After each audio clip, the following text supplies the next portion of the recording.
What is going on, guys? So it's been a while since I've done some sandbox testing, but today I figured I'd pull it out just to show you guys how much of a difference the Alchemist makes. Because as you probably know by now, if you've been following this channel or just BGT6 in general, you would know that yes, the Alchemist is pretty damn strong, if not overpowered.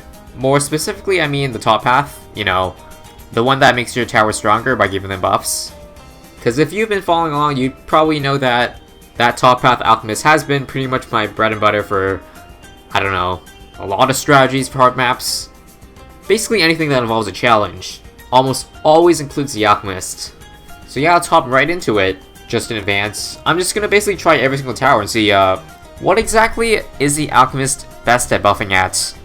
Because giving a 400 Alchemist buff to like a bomb tower, for example, is not the same as giving the same buff to a boat.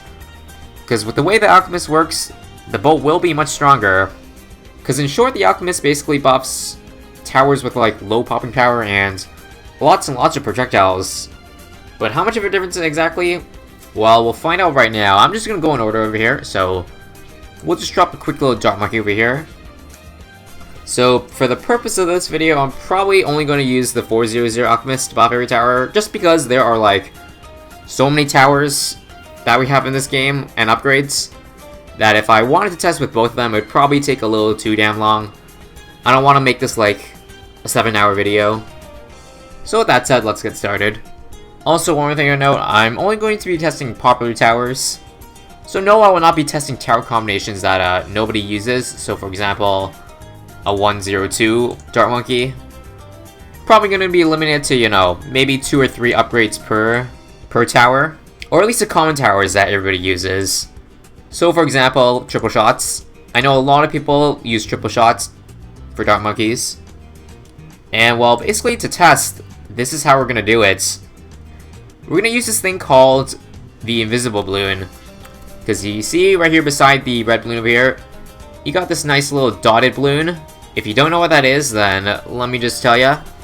It's basically a balloon designed exactly for tests like this, you know. If you want to see exactly how much damage something does, just send that balloon. It has millions and millions of HP, so you're probably not going to pop it unless you stall it infinitely. But I'm not going to do that, maybe for another video, but for now, we're just going to send 400 of these guys and see how much damage the Dart Monkey does, with and without the Alchemist. So, let's get our triple shot monkey right up over here, and send it out and see how much damage it does on this corner track over here. Yes, and by the way, if you're wondering why I'm playing on this map, I don't know. Plus, who doesn't like another brick? Who doesn't love these pigeons sitting around staring at ya? Anyways, the count for before the Dart Monkey, 57 pops, or damage. Now after, let's get back our triple shot, and then send out the balloons. You'll see that, yes, just take a look at its pop count, or damage count, and you'll see that it's now at 348. So if I do some quick math right now, that's about a little over 6 times more damage that this Dart Monkey did. Pretty damn strong if you ask me, but again, I kind of expected the triple shot monkey to, you know, benefit a lot from the Alchemist. Because as I said earlier, the best tower to use an Alchemist on is on towers with low popping power and lots and lots of projectiles. And well, the triple Dart Monkey satisfies pretty much both of those categories. So, 132 for the crossbow over here. Keep that in mind as we get our 400 Alchemist back again. So yes, this might be a little bit annoying, buying and reselling my Alchemist every single time I have to test this, but I'm not sure there's a way around it. Anyways, here's the crossbow after.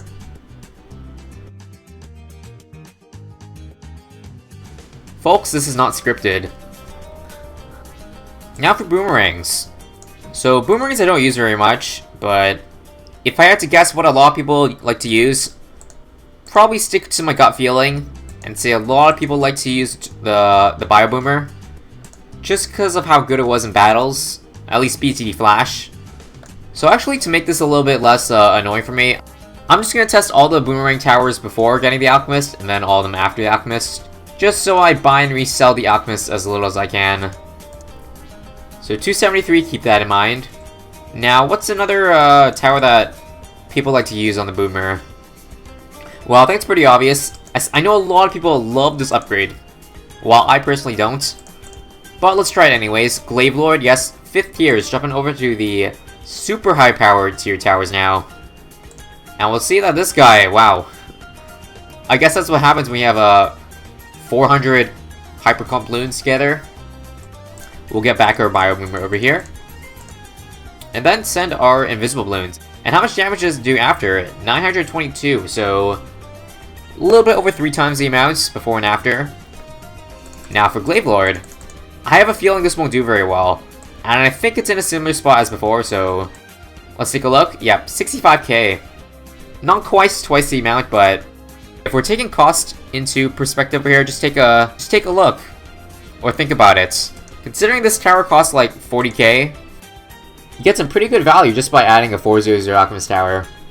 Now obviously this test may be a little flawed, because not every situation you're going to be running into 400 hyperclump balloons at once. In fact, this test I would say exaggerates the difference in towers before and after, because a lot of the Alchemist power does also come from Pierce. And not all the time towers are going to use like their entire Pierce up. In which case, the Pierce doesn't really go to use on the Alchemist. If you understand the balloons terms I'm talking about, if you don't worry. All you need to know is that, in simpler terms, 3 times more difference in pops in this test does not exactly translate as 3 times more powerful in an actual game. So, on to bomb towers. This, I mentioned, is not good with the Alchemist. And that's because, one, it doesn't have a lot of projectiles. Unless, of course, you have frag bombs, which I do have right now. So I'll test with the Moab Mauler. We'll see how much difference a Moab Mauler makes. So 140 for the Mauler over here. So one tower I like to use a lot when the game came out was a 204 Recursive Cluster. I don't really use it much anymore because I personally found a lot better options, but let's test it nonetheless. We got 4 shots off, I think, with about 2.5k damage total. And how about Balloon Crush? This tower I have not used very often in real games. In fact, hardly at all. But let's try it. Send some invisible balloons out. And you see it actually stuns them. So yes, you can blow back these balloons, even though they are invisible. They are not immune to slowdowns or stalls. What they are immune to is damage. So let's take a look. 2,000 damage from the Balloon Crush.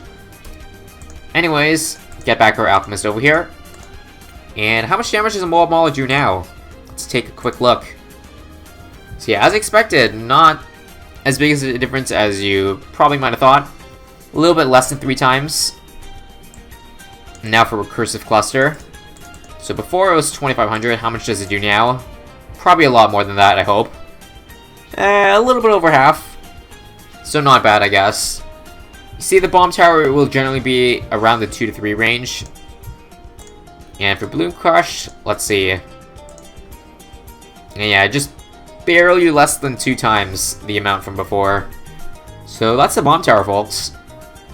Let's just go on with Tac Shooter. Starting off with the Tier 5 Tac Zone, yes. Starting off big here. 205. Let's send 400 Invisibles as well. If you're wondering why 400, I don't know. I figured 999 was a little too cliche. So 711 for the Tac Zone. Kind of less than I expected, but I guess that's because the Tac Zone doesn't have much Pierce. So with that said, I have a hunch this might do really well when compared with the Alchemist. Cough cough. Now for Inferno Ring. I guess I'll go with range. I don't know whether or not more tax actually affects this, because I hardly use this tower in-game.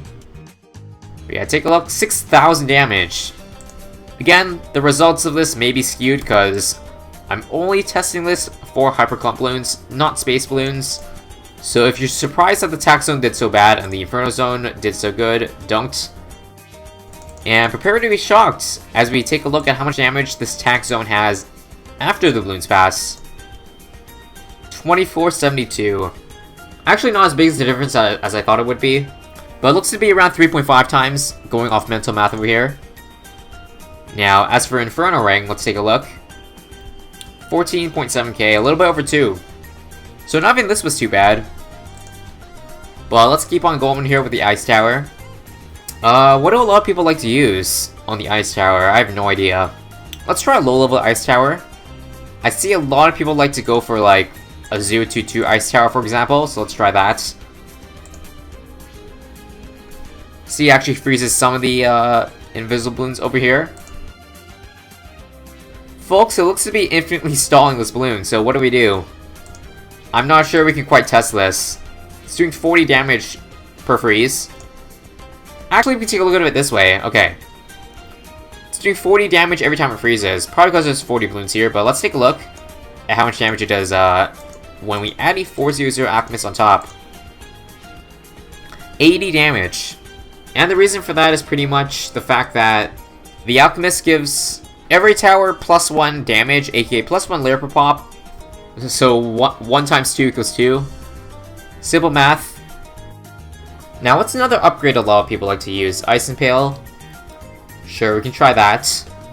Now I'm actually going to try this test a little bit differently. I know for a fact we're going to run into the same problem as a low level Ice Tower, and that is it's going to freeze the balloons infinitely. So you know what? Because if you don't know what the Ice Impale does, or what it's good for, it's good against mob class balloons. So with that said, obviously we're going to try it against a mob class balloon. So let's actually send out a Bandit BFB, 1400 HP. It's probably going to pop it because of how strong this thing is, but I guess we can take a look at how strong it is before and after. How much of a difference does the Alchemist make in terms of how fast does it pop the Bandit BFB? I think that's really the only way we can test this. So pretty clearly before the bend, it was when it was popped. And now, how about with the Alchemist? Let's watch and see. It's doing a little bit more than 50 damage per shot if you're looking closely over here. And from what I can tell, yeah, definitely looks like that BFB popped a little faster. So the verdict, well, I don't know. Just pair everything with an Alchemist. I think that's all we can say without being wrong about this. Now, I know we have a lot of towers left. In fact, a shit ton of towers. But I think I'm going to cut it here just because I didn't realize how long this would take.